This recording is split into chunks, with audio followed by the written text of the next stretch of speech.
Now, once you have cleared the written test, the next stage is the group discussion.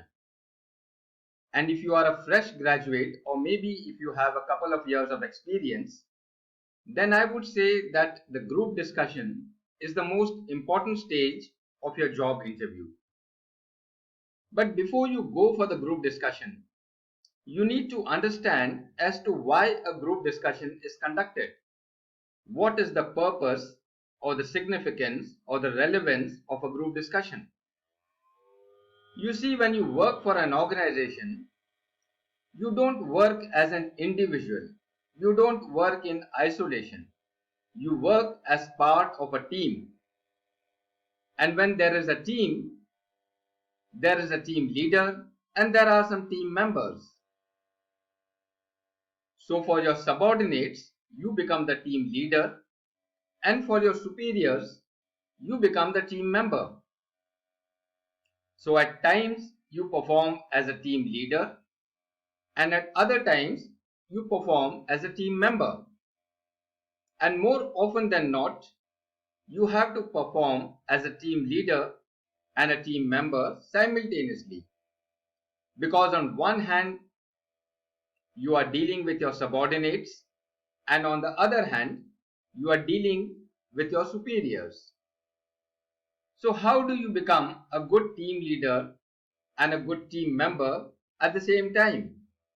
What are the qualities of a good team leader and a good team member? Now, if you ask me, as a soldier, I would say a good team leader is the one who will do everything possible to ensure that the team members are not let down. And a good team member is the one who will do everything possible to ensure that the team leader is not let down. And when they work as a team, they ensure that the team is not let down. So how do you do that? In real life situation, what happens is, at times when you try to project yourself as a good leader, you tend to let down your team members. And when you try to project yourself as a good team member, then you let down the team leader. Let me explain to you with a real life example, and then I will come back to the group discussion.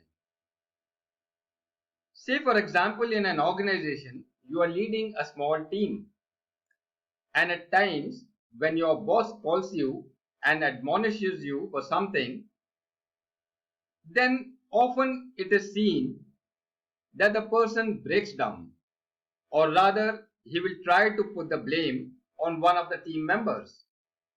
He would say, for example, that look boss, I have been working round the clock, but so and so member of my team is not cooperating. In fact, he is not only inefficient, but at times he instigates other members also. This is not a quality of a good leader. A good leader has to take the onus of his team. Consider another example.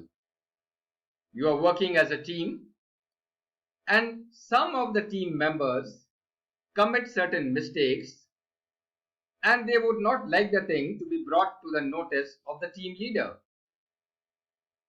You also are a team member, and in order to behave as a good team member, or rather be a good friend to the team members, you connive with them and hide certain facts from your leader.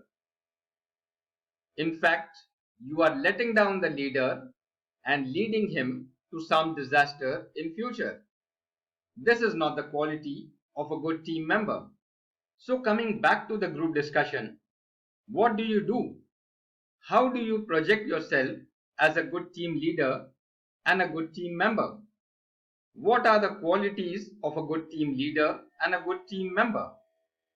Let us consider, for example, say if somebody in your group takes a lead, he or she says something which is quite valid and quite meaningful. In such circumstances, do not sit quiet. It would be very appropriate to support that person. Support in a very dignified manner without any bias. Now, supporting does not mean just agreeing with that person. It won't be adequate if you just say that, yes, he is right, I agree with him, or I agree with her. No, that is not enough. When you agree with something, you must substantiate your agreement with some additional valid point. You may like to say that, yes, the person is saying right, and I would like to agree with him for so and so reason. Supporting a person not only gives a point to the other person, a positive point to the other person, but in the eyes of the observer, it also gives you a positive point. But if a person is saying something which is objectionable or which is not very palatable or not very valid, then by all means you must express your dissent, but in a very polite, very humble, and very constructive manner. Again, just opposing is not enough. When you oppose something, you must support your point with some constructive suggestion. You have to say that I don't agree with this person because of so and so reason. And remember that you have to be polite, you have to be constructive, and you have to be, reasonably sound and convincing in whatever you speak. If you enter into an argument or you oppose something violently by embarrassing the other person, then that does not show signs of a good team member. In your enthusiasm to be a good team member, you must ensure that you are not letting down the team leader. Similarly, how to be a good team leader? Again, consider an example where you have taken the lead by saying something good or something valid. In such circumstances, you will surely expect others to support you. But suppose if somebody tries to interrupt you or tries to oppose you without any valid point or any valid reason, then in such circumstances, you must not lose your cool. You must remain calm. Try to convince the other person. Try to dominate, but in a decent manner, without being rude or offensive or embarrassing the other person. You have to show concern for the entire team and you have to carry everyone along. Generally, you have to be acceptable in the team. But remember, here you alone are not in the entire control of things. If things try to get out of your hands, then at times you have to give up. Once you have conveyed your point in a firm and convincing manner, you need not enter into an argument or you need not be adamant with your point. The observers would have noticed your attitude and the point which you are trying to convey. So, in your enthusiasm to be a good team leader, do not try to admonish or let down a team member. Ultimately, your success in the group discussion will depend on conveying a couple of sensible points, a couple of valid points with all humility and firmness. You have to ensure that you speak in a dignified manner, and you convey a couple of sensible points. Then, if required, you have to oppose certain unpalatable or unjustifiable points by others.